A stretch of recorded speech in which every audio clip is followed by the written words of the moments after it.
and let everybody else in here.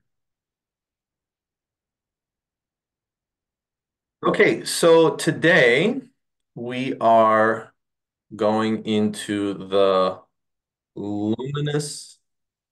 People just keep coming in. We are heading into the luminous lichen labyrinth. Uh, and last time, if you're very active in the course and you attend to these meetings, I will go ahead and put together a little image, an AI generated image that is representative of you. It's not exactly the same look, but it's the best that AI can do. So Hannah likes to try as maybe. I love it. Hannah loves it. There we Yeah, she go. should be in green though.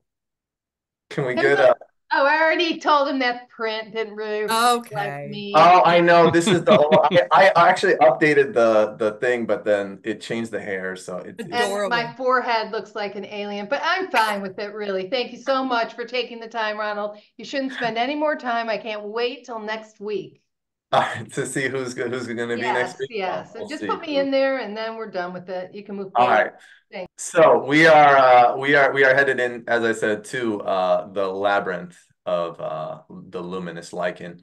Um, so this week, for level 17, we're going to delve into the ethical intricacies and challenges of using generative AI in the classroom. I will go ahead and just put these objectives into the chat, and you can read them on your own time. I will also put a link to this page if everybody wants to follow along. And what we're going to do today is basically I'm gonna pass it over to my partner in crime, Jeff Kane, and he's going to talk about the ethical implications of generative AI very briefly. Once he gets done talking about that, we're going to go into this discussion board on the next page.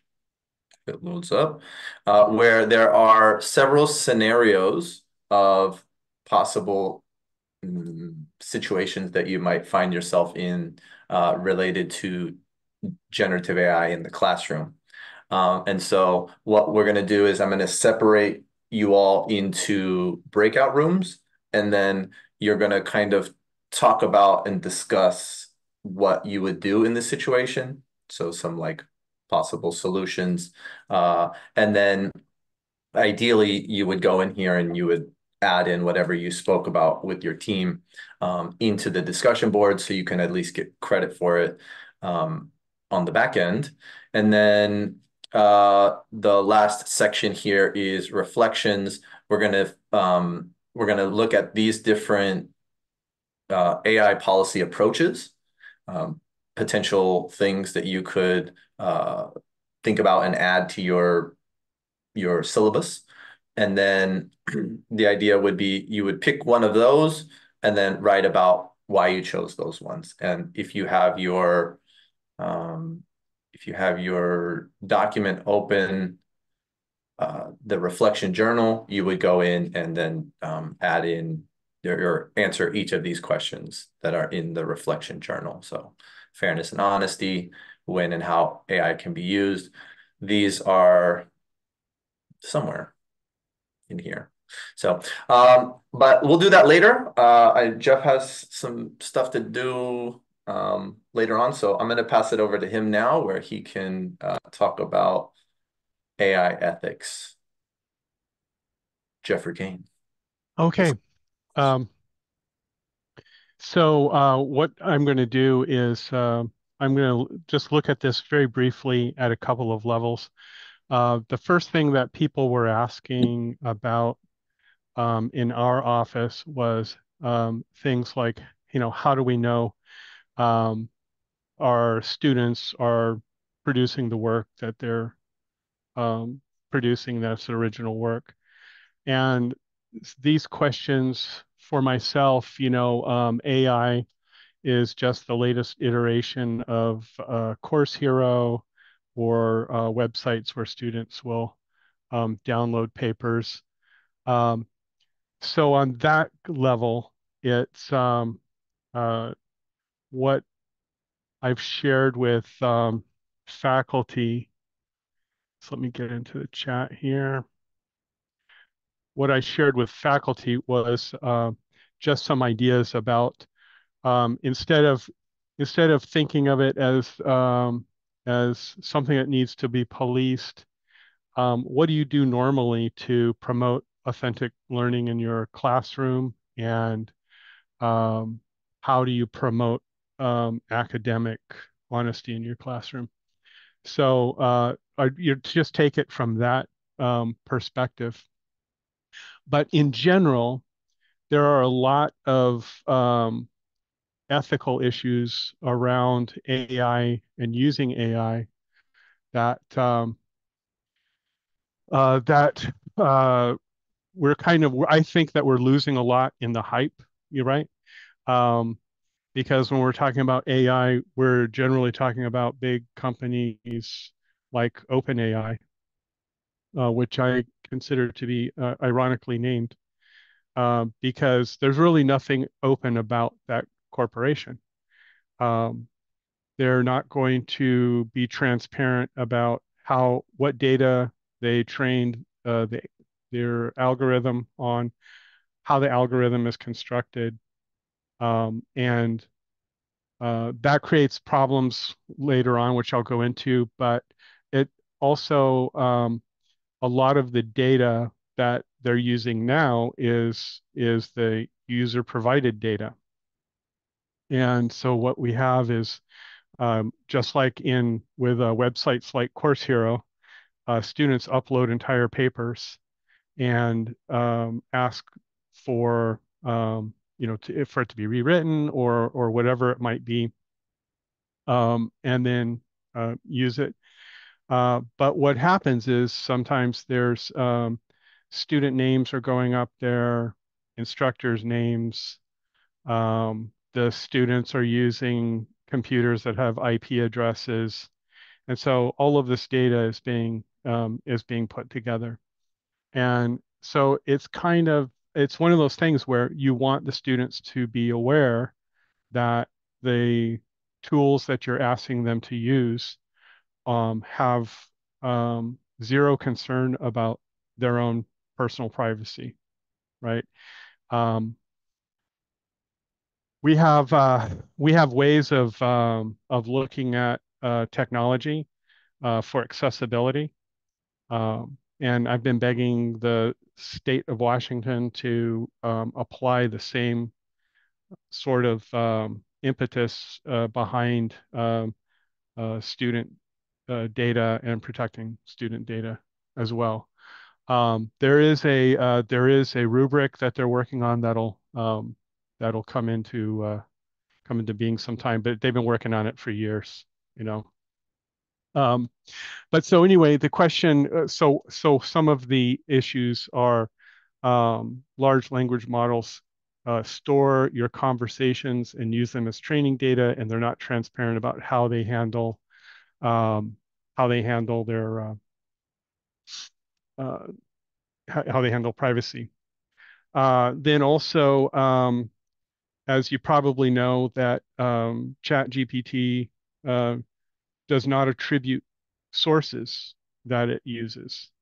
And so you run into some risk there that hasn't been fully litigated out.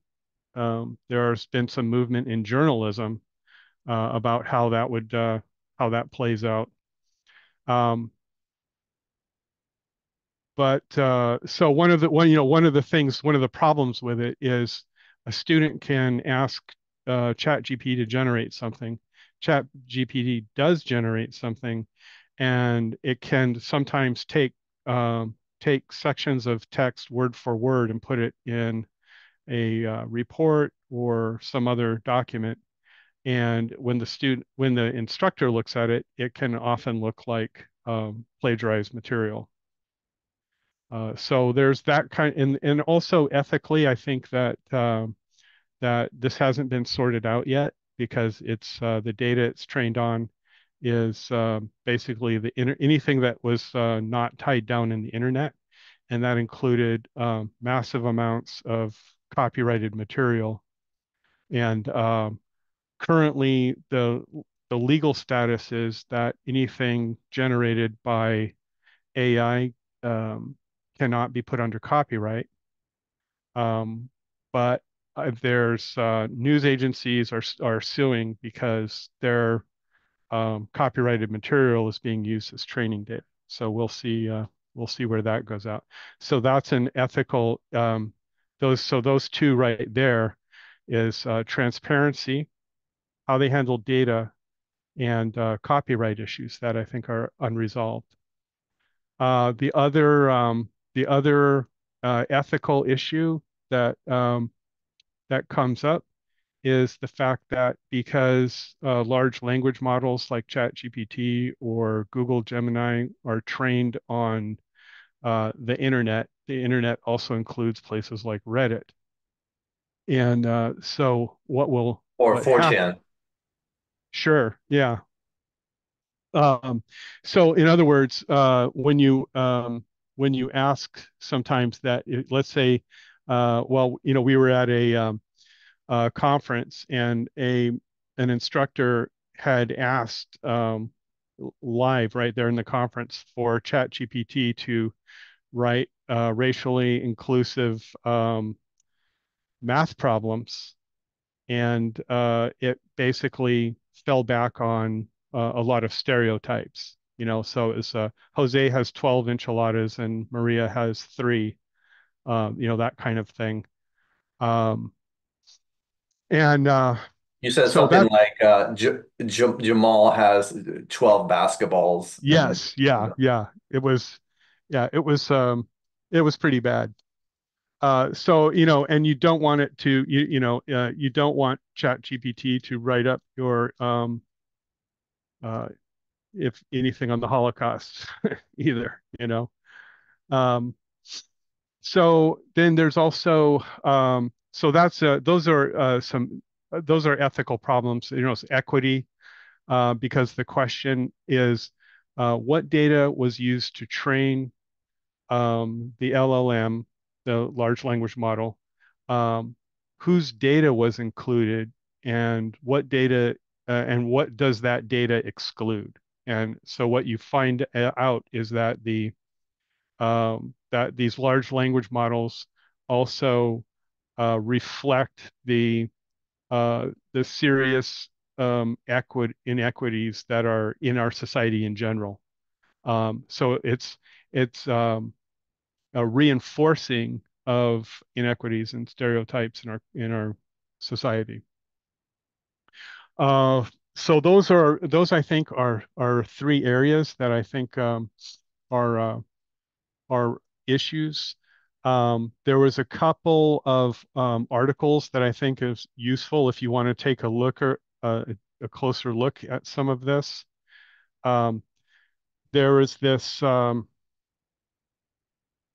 article by Maria Antoniak, uh, where she looks at specific problems, and then Cornell University has a short article that deals with it in a very general way, but I think comes close to the point. So what I'll do is I'll put those two articles together, have Chat GPT gin something up, and I'll post it on my blog.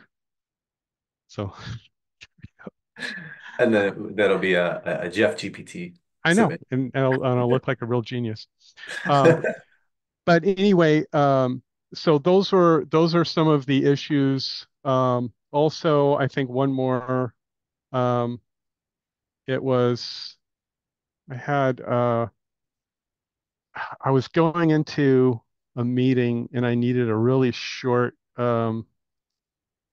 digest with links to articles, and I produced that. Um, but it's the those last two articles I think are some of the most important right now. So that's my take on AI and ethics. Nice. Um, and I'll turn it back over to Ronald. Thank you, Jeff. That was short but sweet. I feel like we got the information that we needed to complete the next part of the activity. So thank you for taking the time to explain that. I know that it seems like you and I, working together with this generative AI stuff, I'm more like gung ho, let's do this, let's put all of the information from the college Yeah, on the GPT to see what kind of stuff we can yeah. get. But you're the more maybe sage, like, okay, let me Or pump the brakes. we can go good cop, bad cop, you know. So I got a little bit of the Jack Webb thing going on, you know. So Which I think is very Which one's necessary. good and which one's bad? yeah, There we go. yeah, Asking the real questions over here, Hannah. Thank you. that's right. So anyways, thank you, Jeff. Okay, I know you have to run, but yeah. I'm sure everybody appreciates what you were talking about and letting us know. Okay, so now let's go ahead and move on to the more active part of this class, this meeting today. So uh, basically, what he talked about is what these different scenarios also kind of talk about. So I'm going to go ahead and read each of these scenarios, and then what I'm going to do, I already have everybody set up to go into a breakout room, and uh, right now, as it stands, there's one group with 3 people, and then the rest have 2. So it's going to be really, personal conversation about this. If for some reason the person that you're with in the room is not there, then maybe just, self-reflection, think about what you would do for this situation. And then you can go in and post on the discussion board. And then we're gonna work on this for, I would say, maybe about 14 minutes, where we can go in and, really think about this and talk about the things. And then afterwards, we'll come back and then, do just kind of a brief share out about what you all talked about. And then once we finish that, we'll move on to the next thing. But that's the plan here for this assignment, and I'll go ahead and put the link to this into the chat, and then I'll also put in the instructions into the chat. And then for the breakout rooms, I went in ahead and named each of the rooms based on what who the main character of the scenario is. So there's an Emma room and a Professor Lin room and a Professor Rivera room, example. And then I'll go into each room and then copy and paste this just in case you're not able to access the Canvas for whatever reason. Okay, so Emma, a college sophomore, faces a dilemma. With 3 essays due in the same week, she turns to an AI essay writing service, believing it's just a helping hand. Her AI crafted essay on Shakespeare is indistinguishable from human work. However, her literature professor, Dr. Jacobs, suspects something amiss. Familiar with Emma's writing style, he questions the essay's authenticity. So this is the first thing that Jeff was talking about, students going to generative AI to do the work for them. The next one here, Professor Lin, known for his innovative teaching methods, decides to implement an AI grading system for his philosophy class. The system, designed to provide quick, unbiased feedback, soon shows inherent bias. Students who argue against the AI's programmed philosophical stance receive lower grades. A bright student, Jamal, challenges his grade, prompting an investigation. So this is what he was saying about how it's kind of trained on the internet, and if the internet has inherent bias, then the large language model will have inherent bias.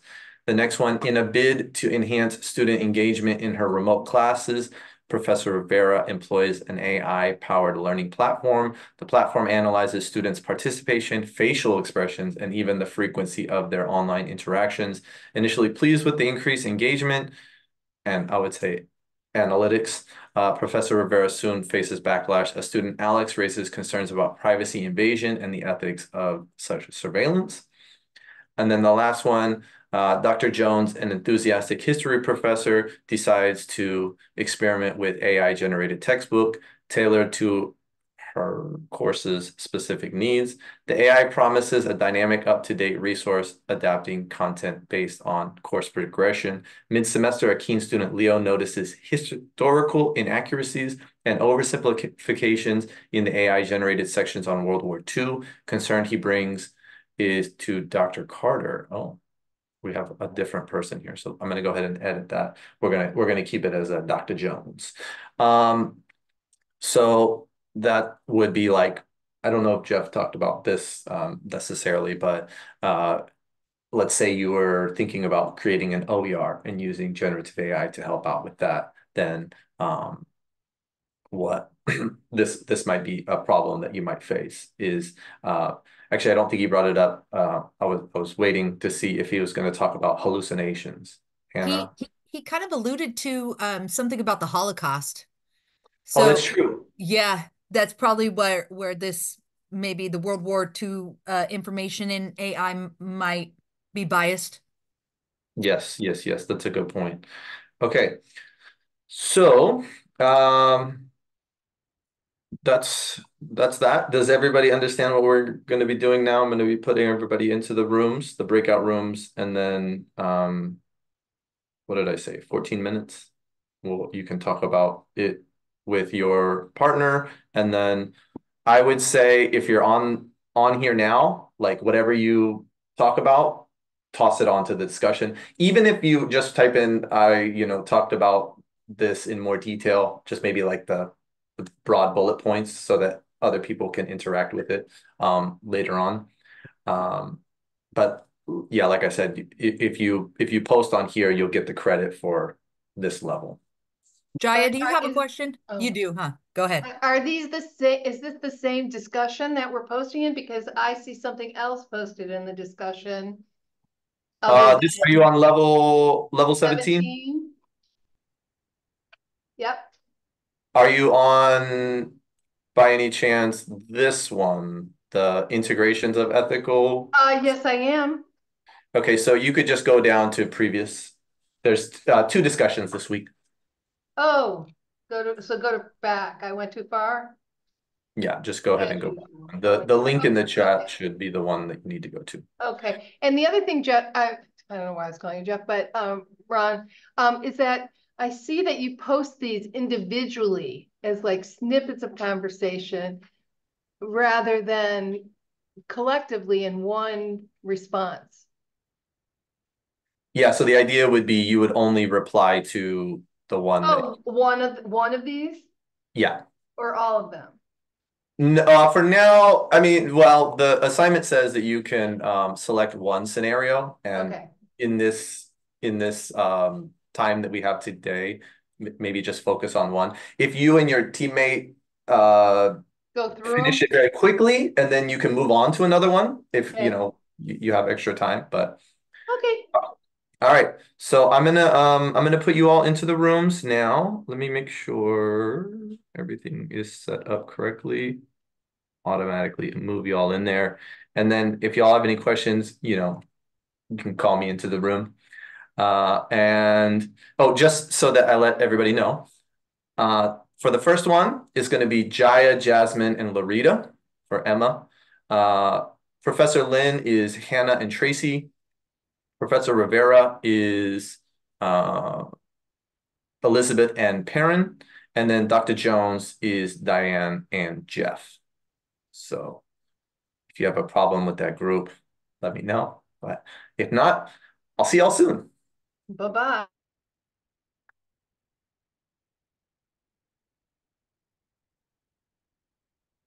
Oh, Jameson, you came in after I made the groups. Which one would you like to join? Anyone, I would say, except for Emma. So Maybe do you want to join the one about the OER, making the AI generated textbook? No, I cannot hear you. You're unmuted, but I can't hear you. So maybe select a different microphone.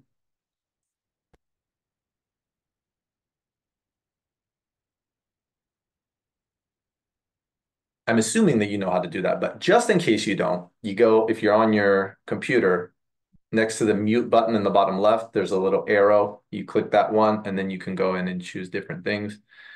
Another thing that might work, I don't know if you're on headphones, you can unplug and plug back in your headphones. What are some other things? Those are the two main things. Anyways, while you figure that out, I'm going to put you into the room with Diane and Jeff, and then that way at least you can listen to what they're talking about.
Ronald, we have a question. Yep. Okay, we have Professor Lin. Okay. So, the AI is showing some inherent biases. It says students who argue the AI is programmed philosophical. I can't see because our pictures are on there. Who are they arguing it to? Are they arguing it to the AI or to Professor Lin? The students. Yeah. Uh, I would, if I were to guess, based on this one, I Mm-hmm. would say that Jamal wrote something Mm-hmm. and his response was um, so Jamal wrote submitted an assignment. Mm-hmm. Professor Lin put the assignment into ChatGPT, and then Mm-hmm. ChatGPT gave the feedback. But since the what Jamal wrote was against what Mm-hmm. ChatGPT was trained on, then it provided a response that's, was Mm-hmm. a little bit lower than, if it was directly submitted to Professor Lin. And so And that's this why. was, yeah, this was happening more than one student because it was kind of like a trend, right? So they go to Professor Lin and be like, hey, I don't think I should have got this lower grade. And he would say, too bad, AI knows better than you, and you get what you get. We Is that don't kind we don't know we don't know Professor Lin's response. That's why I mean, like, I it was more like the purpose of this would be like, if a student, like, if you were to do that of? in your class, if you were to say, oh, I'm getting so many assignments that, like, why don't I just toss them over to ChatGPT to, provide responses, Mhm. and then the responses from ChatGPT are not exactly what Professor Lin would have wanted to say, but that's just Mhm. what he used, just he kind of like gave it a cursory glance and said, oh, okay, this looks good, and then put that feedback for the student. And then the students are like, what is this? Yes. That's what I So then imagine. in the scenario, it says Jamal challenges grade and it prompts an investigation. So we were just, it's like Professor Lin being like, oh, there's some bias and maybe I need to take a better look at this and maybe adjust some of these grades that are being graded low, even though they've met all the requirements. That it sounds in the scenario like that wasn't even happening and he just used whatever Chat GPT decided the grade would be. Right. That's And that's so, my the okay, way yeah. that I interpreted it. So We don't like that. yeah, we don't like that. I don't think that's a good idea either. And that, just as for anybody who is using any sort of generative AI, always, always, always check whatever the feedback or the output is. So if you put in whatever you do, like, make sure you read it carefully, because I've been in a couple of situations where, like, I wanted to just copy and paste what it said over, but then once I read it, I was like, what, this part is not right. Like, Yes. and I had to go in and adjust. One more question. What is the new AI resource that's going to be coming out soon where it can like scan and do pictures and things like that, not just typing? What's the new one? So there's ChatGPT 4, That which might be it. is, yeah, that one can do pictures. I just got I don't know, a recommendation from Edge, which I'm using Edge, and they're saying that Copilot now has a thing where if you pay $20, they use GPT-4, but I don't actually know what the difference is between Okay. GPT-4 and Copilot, because they're both, well, I think GPT-4 is strictly OpenAI. Copilot is Microsoft. So I read something Okay. about it being implemented into the 365 suite. So, uh, Interesting. Because we're thinking about handwritten papers that students might produce if those at some point will be able to be scanned in and graded by AI if somebody chose to do that. I think so. It Awesome. depends on the student's handwriting, but I've seen, people put like handwritten stuff in and then have the large language model interpret what it says. So, Amazing. and then also I will just say, Google has recently rebranded their large language model from Bard to Gemini, and Gemini, they now have something called Gemini Pro, which is also $20 a month, where it can also do images, and it's kind of incorporated with all of their Google products. So it's the classic Microsoft versus Google right now. Okay, let's do a little bit of share out here based on what you all talked about, and then once again, make sure you go in if you're trying to get professional development hours for this course. Part of doing the discussion boards is once you submit to the discussion board, it checks it off automatically, and then you can go into your badges and you can track your completion in the course. So you would need to submit to this discussion board, and then we'll talk about the other discussion board after this. But so already 5 people have the enchanted estuary coin. Let's see let's provide a little shout out here for Perrin, Diane, Sean, Poppy, and Jason have done these ones. And I know Perrin and Diane are in here, so yeah, a little clap for them. Good job. Yeah, nice. I like the enthusiasm, Perrin. Okay, we had Emma, which was the person who is the student. So I need somebody to talk about from the student perspective of a student that just got all their work done with AI and the teacher is suspicious. Who's sharing out about that one? Well, we didn't decide, but I just posted in your discussion.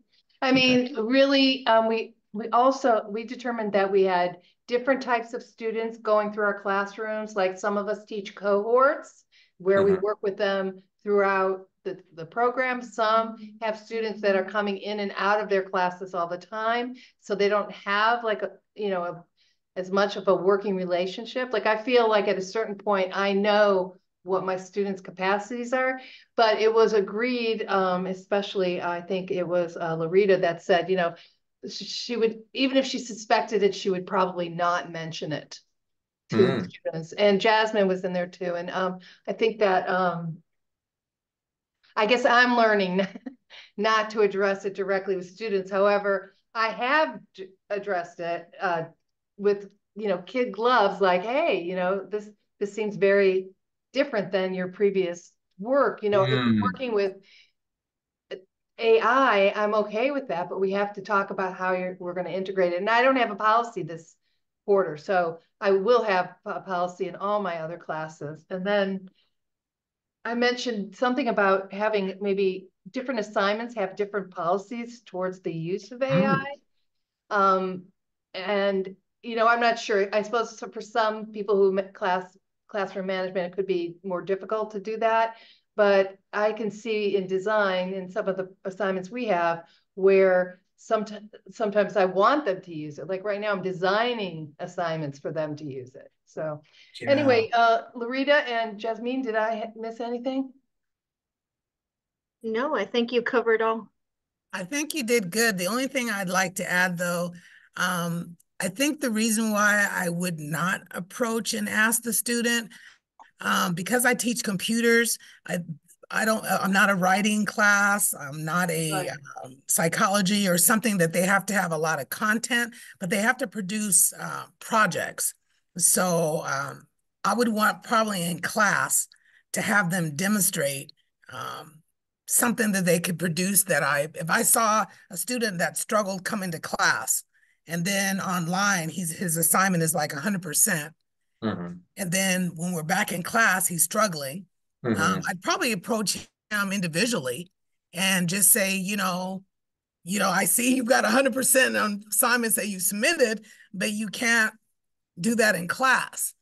So, you just need to be aware. And say like, what's your process at home versus Yes, your process let's in be the class, and aware, just have them let's kind be of. aware of these things. And, I'd have to, I think it's just kind of a little delicate on how you do that Yeah, because this is so new. Um, right.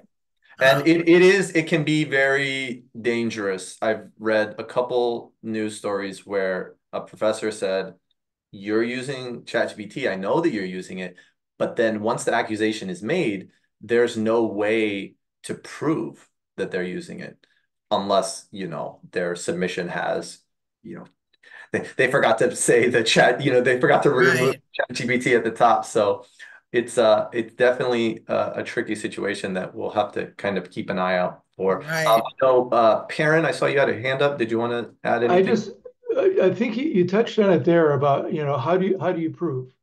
Hmm. How do you, the question said the professor suspected, but, Hmm. how do you prove that someone used, this is just based on, a student's writing style, Hmm.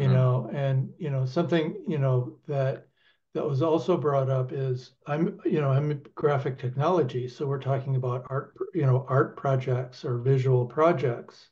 Hmm. And there was the question that Jeff brought up about copyright.